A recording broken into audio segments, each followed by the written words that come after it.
What happens when two of entertainment's most outspoken personalities clash on live television? The answer is a moment that nobody saw coming, a conversation that spiraled out of control, and a walkout that left audiences stunned. Leslie Jones appeared on the Kelly Clarkson show expecting a light-hearted interview, but what unfolded was something entirely different. Before we get into what went down, make sure you hit that subscribe button and drop a comment below, telling us whose side you're on in this situation. The show started like any other episode. Kelly welcomed Leslie to the stage with her signature warmth. The audience applauded, and Leslie took her seat with that infectious energy she's known for. The first few minutes were smooth.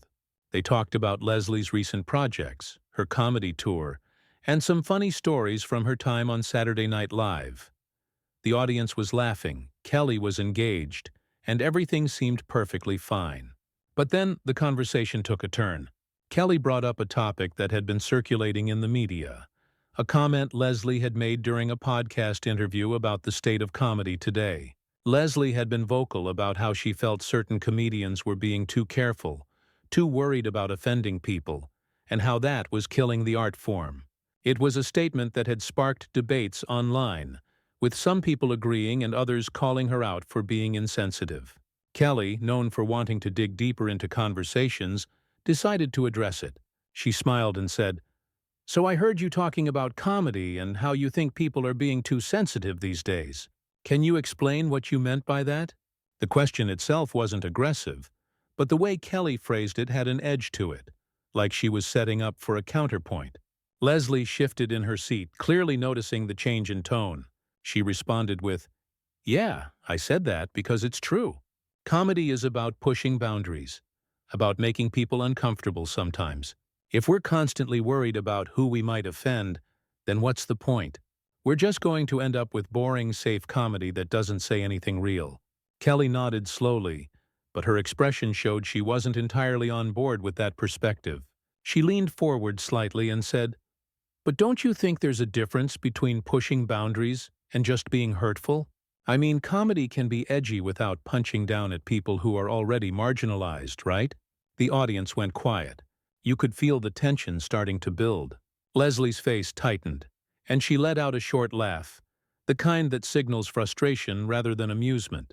She said, "Punching down? Kelly, comedy has always been about making fun of everything and everyone. The moment you start deciding who can and can't be joked about, you're putting limits on free expression. That's not what comedy is supposed to be." Kelly didn't back down. She responded with, "But Leslie, free expression doesn't mean freedom from consequences. If a joke hurts someone, especially someone from a community that's already struggling, doesn't the comedian have some responsibility to think about that?" Leslie's body language shifted completely. She sat up straighter, her tone became sharper, and she said, "So now we're policing jokes? That's what we're doing? Comedy is subjective, Kelly. What's funny to one person might not be funny to another, but that doesn't mean we should start canceling people over jokes. That's ridiculous." Kelly's smile faded a bit, and she replied, "I'm not talking about canceling anyone. I'm talking about accountability. There's a difference between making a joke that challenges people and making a joke that just reinforces harmful stereotypes. Don't you see that?" The back and forth was getting more heated with every exchange. Leslie was clearly frustrated, and Kelly wasn't letting go of her point. The audience was watching in silence, sensing that this wasn't going to end well. Leslie shot back, "Harmful stereotypes? Kelly, I'm a black woman who's been in comedy for decades. I know what it's like to be the target of jokes. But I also know that comedy is one of the few places where we can actually talk about difficult things without everyone losing their minds. If we start censoring ourselves, we lose that." Kelly responded quickly, "But it's not about censoring yourself, it's about being thoughtful. You can still be funny and edgy without alienating people. That's all I'm saying." Leslie shook her head, clearly done with the direction of the conversation. She said, "No, what you're saying is that comedians need to walk on eggshells to make sure nobody gets offended. And that's just not realistic. People are going to be offended no matter what. That's life." Kelly's jaw tightened. She paused for a moment, then said, "So you're saying we should just ignore people's feelings? That we shouldn't care if our words hurt someone?" Leslie's eyes widened and her voice raised slightly. She said, "That's not what I'm saying at all, and you know it. Don't twist my words, Kelly. I'm saying that comedy is meant to challenge people, to make them think, to make them uncomfortable. If you can't handle that, then maybe comedy isn't for you." The room felt like it was holding its breath. Kelly looked directly at Leslie and said, "Maybe it's not about whether people can handle it. Maybe it's about whether the comedian can handle being told that their joke wasn't funny, or that it crossed a line. Because it seems like you're the one who can't handle criticism right now." That last line from Kelly hit like a punch. The accusation that Leslie couldn't handle criticism flipped the entire dynamic of the conversation. Leslie's expression went from frustrated to genuinely angry. She leaned back in her chair, stared at Kelly for a moment, and then said, "Excuse me? You think I can't handle criticism? Kelly, I've been handling criticism my entire career. I've dealt with people telling me I'm too loud, too aggressive, too much. I've had to fight for every opportunity I've gotten in this industry. So don't sit there and tell me I can't handle criticism." Kelly didn't flinch. She maintained eye contact and said, "Then why are you so defensive right now? I'm just asking you to consider that maybe, just maybe, some jokes do more harm than good." "That's not an attack on you, Leslie. It's a conversation." Leslie let out a bitter laugh and said, "A conversation? This doesn't feel like a conversation, Kelly. This feels like an interrogation. You invited me on your show, and now you're sitting here trying to lecture me about comedy like you're some kind of authority on the subject. Have you ever done stand-up? Have you ever had to win over a hostile crowd? Because I have, and I know what works and what doesn't." The audience was completely silent now. A few people shifted uncomfortably in their seats. Kelly's producer could be seen off to the side, looking nervous, clearly wondering if they should cut to commercial. But Kelly kept going. She said, "I'm not claiming to be an expert on stand-up, but I do know about connecting with people. And I know that words matter. You can't just say whatever you want and then act surprised when people call you out for it." Leslie's voice got louder. She said, "Call me out? Kelly, you're not calling me out. You're trying to make me look like I'm some insensitive person who doesn't care about people's feelings. That's not who I am, and you know it. I've used my platform to speak up for marginalized communities. I've been an advocate for people who don't have a voice.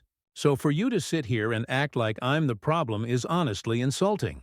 Kelly shook her head and said, "I never said you were the problem. I'm talking about specific jokes, specific comments. You can be an advocate and still say things that hurt people. Those two things aren't mutually exclusive." Leslie threw her hands up in frustration and said, "So what do you want me to do, Kelly? Apologize for every joke I've ever told that someone somewhere might have found offensive? Because that's never going to happen. Comedy is about taking risks, and sometimes those risks don't land. But that's part of the process. If you're too afraid to take risks, then you're not really doing comedy." Kelly's tone became more pointed. She said, "It's not about being afraid. It's about being responsible. You have a platform, Leslie. You have influence. And with that comes responsibility to think about the impact of your words. That's not censorship, that's just basic human decency." Leslie stood up slightly from her chair, not fully getting up but clearly agitated. She said, "Basic human decency? So now I'm indecent because I don't agree with you?" "Kelly, this is exactly what I was talking about. This right here. The moment someone says something you don't like, you start attacking their character. You're proving my point." Kelly raised her voice just a bit, matching Leslie's energy. She said, "I'm not attacking your character. I'm challenging your argument. There's a difference. And the fact that you can't see that difference is part of the problem. You want to be able to say whatever you want without any pushback. And that's just not how the world works anymore." Leslie pointed at Kelly and said, "No, what you want is for everyone to agree with you. You want everyone to follow your rules about what's acceptable and what's not. But comedy doesn't work like that. Life doesn't work like that. People are messy, opinions are messy, and if we can't laugh about that messiness, then what are we even doing?" Kelly crossed her arms and said, "We're trying to create a world where people feel safe and respected. That's what we're doing, and if your comedy can't exist in that world, then maybe you need to rethink your approach." Leslie's face went from angry to shocked. She said, Are you serious right now? Did you really just say that to me? Kelly, you don't get to decide what comedy is or isn't. You don't get to tell me that my comedy doesn't belong in your version of the world. That's the most arrogant thing I've ever heard. Kelly stood her ground.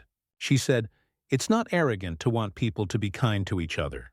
It's not arrogant to ask comedians to think about who they're hurting with their jokes. And if you think that's too much to ask, then I don't know what to tell you." Leslie was visibly shaking now, her anger reaching a boiling point. She said, "You know what, Kelly? I came on this show thinking we were going to have fun, talk about my work, make people laugh. But instead, you've turned this into some kind of moral debate where you get to play the hero and I'm the villain. I'm not doing this anymore." Kelly's eyes widened slightly, realizing that Leslie was serious. She said, "Leslie, I'm not trying to make you the villain. I'm just trying to have an honest conversation about something that matters." Leslie cut her off. She said, "No, you're trying to make yourself look good at my expense, and I'm done with it." The audience gasped quietly, sensing that something big was about to happen. Kelly tried to interject, her voice taking on a more conciliatory tone. She said, "Leslie, please, that's not what this is about. I respect you and your work. I really do. But we can disagree on things and still have a productive conversation. That's all I'm trying to do here." Leslie shook her head firmly and said, "Productive? Kelly, there's nothing productive about this. You've been judging me from the moment you brought up that podcast interview. You had your mind made up before I even sat down. This whole thing was a setup, and I should have seen it coming." Kelly's face showed genuine surprise at the accusation. She said, "A setup? Leslie, I asked you a question about something you publicly stated. That's not a setup, that's journalism. That's what talk show hosts do. We ask questions about things our guests have said and done. If you didn't want to talk about it, your team could have told us it was off limits." Leslie leaned forward, her voice cutting through the tension. She said, "Oh, so now it's my fault for not knowing you were going to ambush me on your show." Kelly, when someone comes on a talk show, they expect to have a conversation, not to be put on trial. You've been sitting there acting like a prosecutor this entire time, trying to catch me in some kind of gotcha moment. The audience was completely frozen. Some people had their hands over their mouths. Others were looking at each other in disbelief. Kelly's band members were staring at the stage, unsure of what to do. The producers were frantically talking into their headsets, but Kelly kept the interview going. She said, "I'm not trying to catch you in anything. I'm asking you to explain your position because a lot of people were confused or upset by what you said. That's my job as a host, to dig deeper, to get clarity."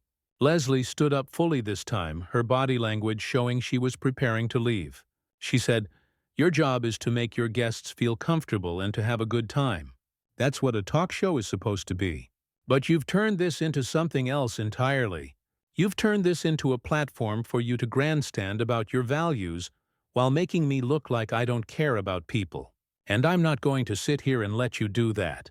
Kelly stood up as well, clearly not wanting the interview to end this way. She said, "Leslie, I'm not grandstanding. I have opinions, just like you do. And when those opinions differ, we talk about it. That's what adults do. We don't just run away when the conversation gets uncomfortable." That last comment was the final straw. Leslie's eyes went wide and her voice became razor sharp. She said, "Run away? Did you just accuse me of running away?" "Kelly, I've faced more difficult conversations in my life than you can even imagine. I've dealt with racism, sexism, and every other form of discrimination you can think of. So don't you dare stand there and accuse me of running away from a conversation. What I'm doing is refusing to participate in your little performance where you get to look enlightened, and I look like the bad guy." Kelly's frustration was showing now too. She said, "This isn't a performance, Leslie. This is me genuinely trying to understand why you think it's okay to dismiss people's concerns about harmful comedy. I'm trying to have a real conversation with you, but you're so caught up in being defensive that you can't even hear what I'm saying." Leslie pointed at Kelly again, her fingers shaking with anger. She said, "I hear exactly what you're saying. You're saying that my comedy, my perspective, my lived experience doesn't matter as much as the feelings of people who might get offended. You're saying that I need to change who I am to fit into your idea of what's acceptable. And I'm telling you right now that's never going to happen. Kelly's voice rose to match Leslie's intensity. She said, "That's not what I'm saying at all, and you know it. Stop twisting my words to make yourself the victim here. I'm asking you to have some empathy, to consider that your words have consequences. That's it. That's all I'm asking." Leslie let out a loud, harsh laugh and said, "Empathy? You want to talk to me about empathy? Kelly, I have spent my entire career using comedy to talk about pain, to talk about struggle, to talk about the things that people don't want to address. That is empathy. What you're doing right now, trying to control the narrative and tell me how I should express myself, that's not empathy. That's control." Kelly threw her hands up in exasperation and said, "I'm not trying to control you. Why do you keep saying that? I'm asking questions. I'm challenging your ideas.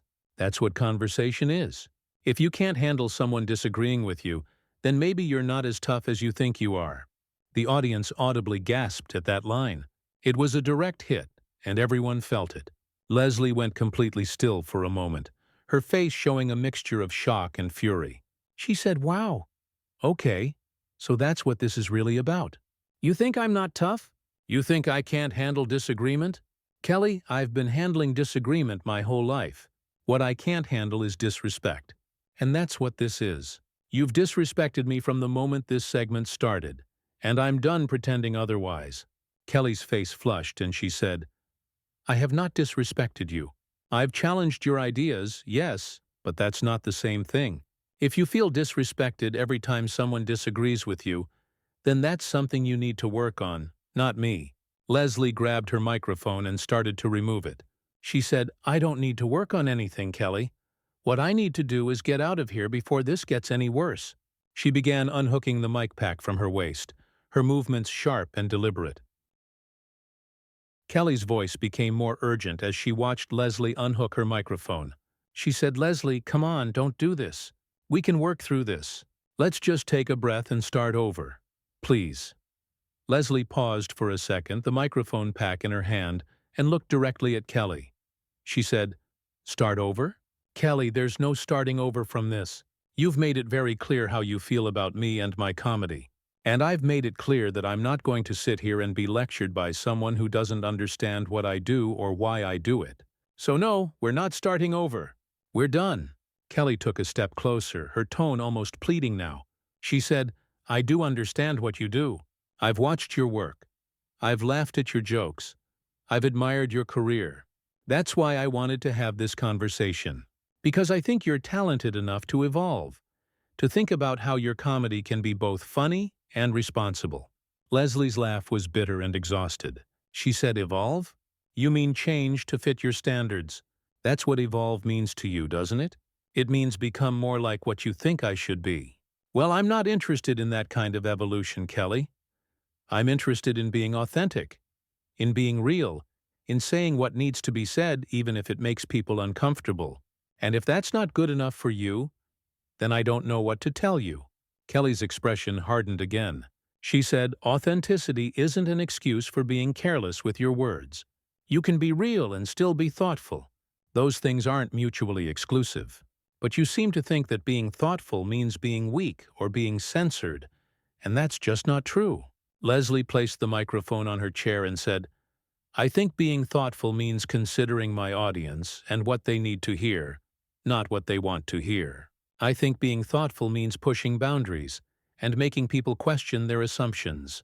And I think being thoughtful means not letting someone like you tell me that I'm doing it wrong just because you disagree with my approach." Kelly crossed her arms tightly and said, "So that's it? You're just going to leave? You're going to walk off my show because we couldn't see eye to eye on one topic?" Leslie nodded slowly and said, "Yes, that's exactly what I'm going to do. Because this stopped being about one topic a long time ago. This became about you trying to prove something, trying to show your audience that you're on the right side of some imaginary line. And I'm not going to be your prop in that performance. I have too much respect for myself and for my work to let that happen." Kelly's voice cracked slightly with frustration. She said, "You're making this about me when it's really about you not wanting to hear criticism. That's what this is really about, Leslie. You came on this show expecting everyone to agree with you, and when that didn't happen, you couldn't handle it. Leslie turned to face Kelly one last time, her voice steady and cold.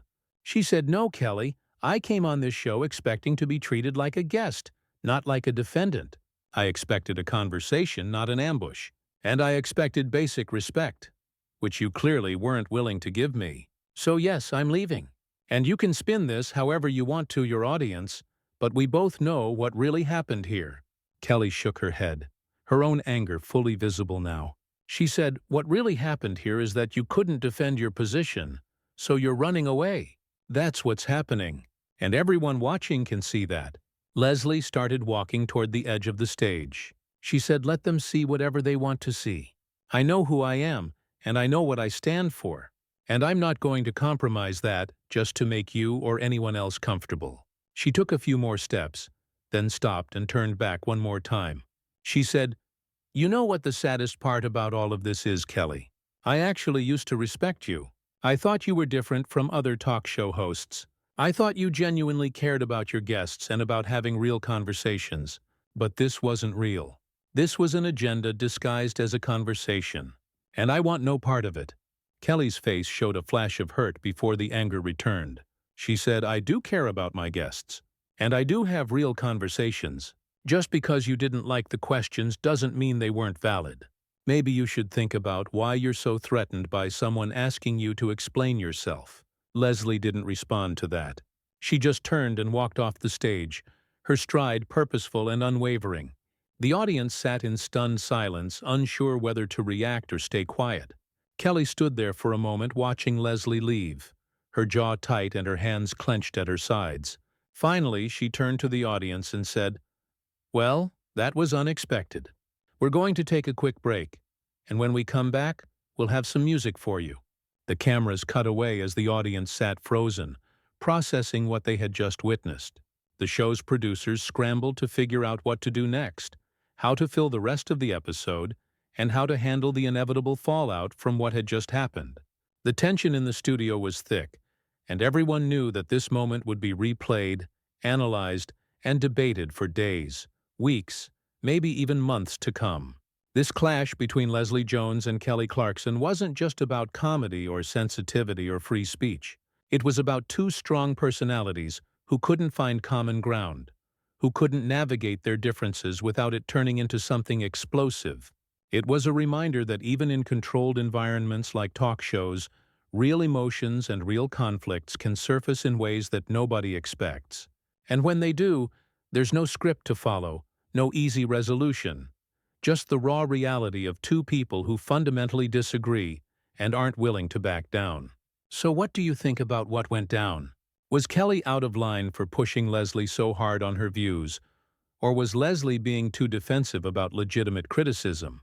Make sure to subscribe if you haven't already, and drop a comment below answering this question: whose side are you on, and why?